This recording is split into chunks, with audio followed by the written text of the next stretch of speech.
This video is brought to you by John Robson Guitar Tuition. If you enjoy the content, please consider supporting the channel by enrolling on a course, purchasing some guitar lessons or a t-shirt, or you can join my Patreon. Now, on with the show. Hello chaps, welcome once again to John Robson Guitar Tuition. As always, I do hope you're well. Today is the second episode in the series of videos that I'm doing where I'm basically answering your music theory questions. Anything that you don't understand about how music works, just basically email me via the website. You can see the address up on screen there, and it's also in the description. Just ping me an email and I will do my best to clear up whatever is confusing you. And someone who took me up on that offer was this chap who sent me this email a couple of days ago. Hi John, I was lurking on your live stream last week and saw you were asking for questions and queries on music theory. Here's one that always gets me. I know all my pentatonic scale shapes and how to play them in any key, with a bit of working out. My question is, how do I know what scale to use for any song or backing track? Sometimes I get it right, and sometimes it sounds like Help! Tony. So, yes indeed, finding the right pentatonic scale to sound right and in tune over the top of your chosen backing track or song that you're playing a solo in. How do we do that? Well, the first thing we're going to do is, let's have a listen to a chord sequence. Pay close attention, because I've got a question for you afterwards.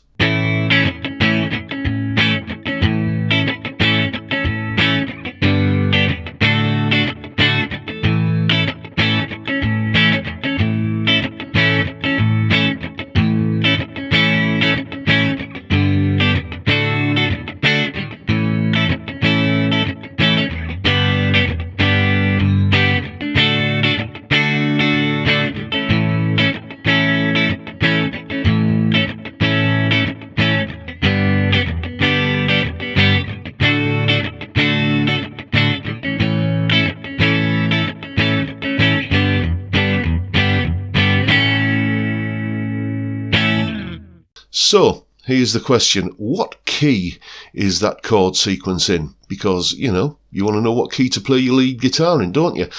Well, hands up anyone who said it's in the key of A. Well, you might just want to reconsider that because, well, here's the reason. Okay, if we want to know what key we're in, then, as we saw last week, the cycle of fifths is massively helpful.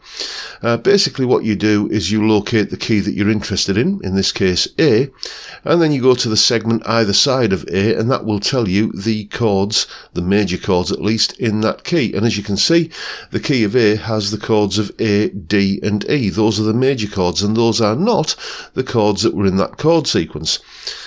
However, if we go to the key of D, you can see we've got the chords of D, G and A, and these are the chords being used, so therefore we're in the key of D.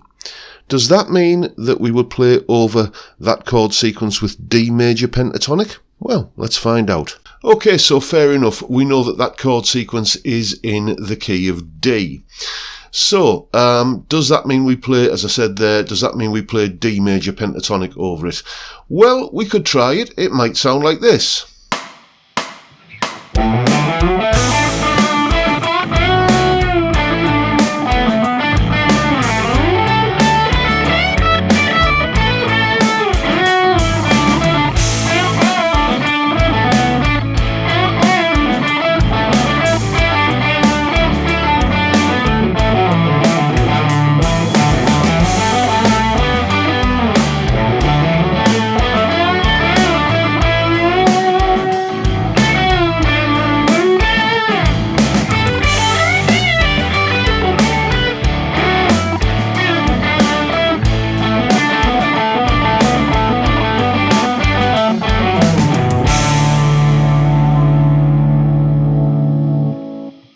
That doesn't sound too bad, but it's not earth-shatteringly good either. And at this point, many people make a commonplace mistake. This is D major pentatonic, basically pattern 1 of it. And if you know where pattern 1 is, you can extrapolate from that and find out where all of your other patterns are. But the mistake many people make is to think that you start at the 10th fret to do your D major pentatonic, and get this is actually D minor pentatonic, and played over the top of that chord sequence it's not going to sound too pretty. Here's what I mean.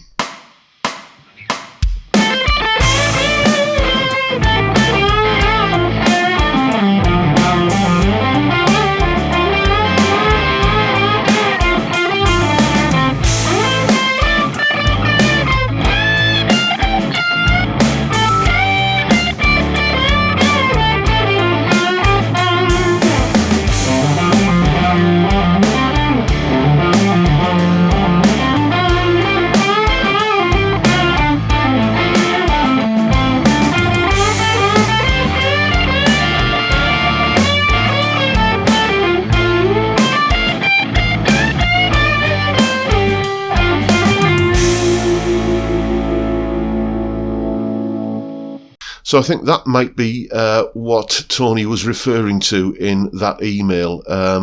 Sometimes it doesn't sound very good, is kind of paraphrasing what he said. So the first thing to remember is that if you're playing pattern 1 of a major pentatonic, it's your little finger that you place at the root note on the E string. And that gives you the major pentatonic. But even when we did that, it didn't sound massively great. I mean, it didn't sound bad, but it wasn't particularly inspiring. And that's because when you are playing with a pentatonic scale, you don't need to worry about the key. Okay, this is where a lot of people go wrong. They'll kind of work out what the key is, maybe using that cycle of fifths method, or there are other ways of doing it, and think, okay, I'm in the key of D, and they'll play D major pentatonic over that chord sequence because it's in the key of D. You don't pay any attention to the key when it comes to the chord sequence. What you pay attention to is something called the tonality. Let's have a listen to the chord sequence once again.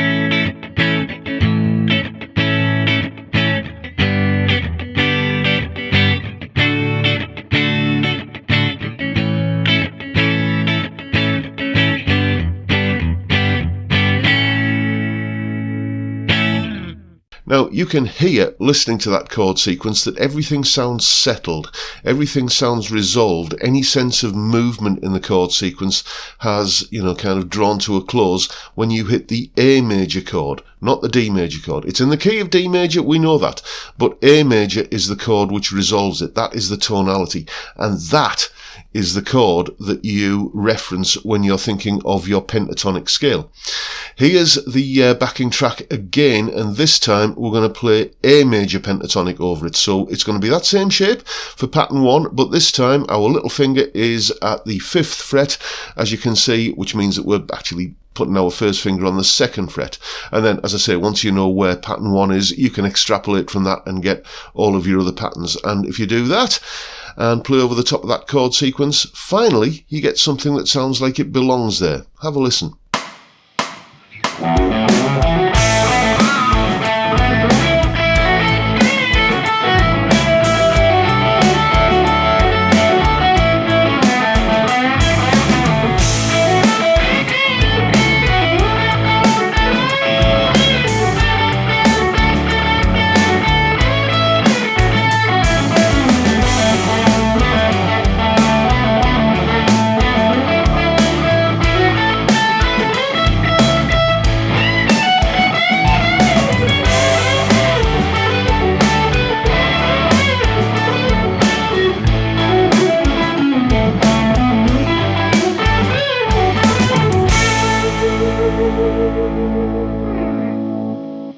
See what I mean? Okay, so the great beauty of the pentatonic scale is that you don't need to go through all of the theory to figure out what key you're in by the numbers. You can just listen to it and think, okay, yeah, that chord is the one which makes it sound resolved. That's the one that makes it sound finished in layman's terms. I can end on that chord and it doesn't sound like it's left hanging in midair.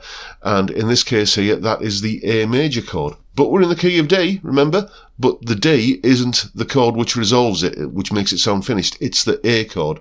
So you use A major pentatonic. And that A major pentatonic solo that I just played there, that is all tabbed out in both Guitar Pro and PDF formats, along with the backing track as well. And that's up on my Patreon page. There's the address, and the link is in the description. So hopefully that clears up the confusion about where to place your pentatonic shapes on the neck when it comes to playing a guitar solo. Hopefully this will resolve Tony's dilemma and cause him less head scratching and confusion, and hopefully the same will happen for you as well.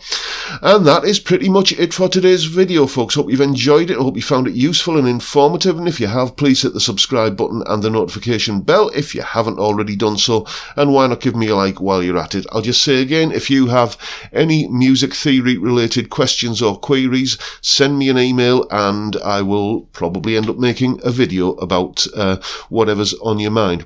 Don't forget the live stream on Friday, 5 p.m. UK time, and basically you know what it's all about. It's just having a few beers and a bit of a natter. Great way to kick off the weekend. I'd love to see you there if you can make it. But for now, I'll bid you all a good day and say thank you so much for watching. Thank you for your time. Look after yourselves, folks. Stay well, stay safe, and above all, stay sane. Bye for now.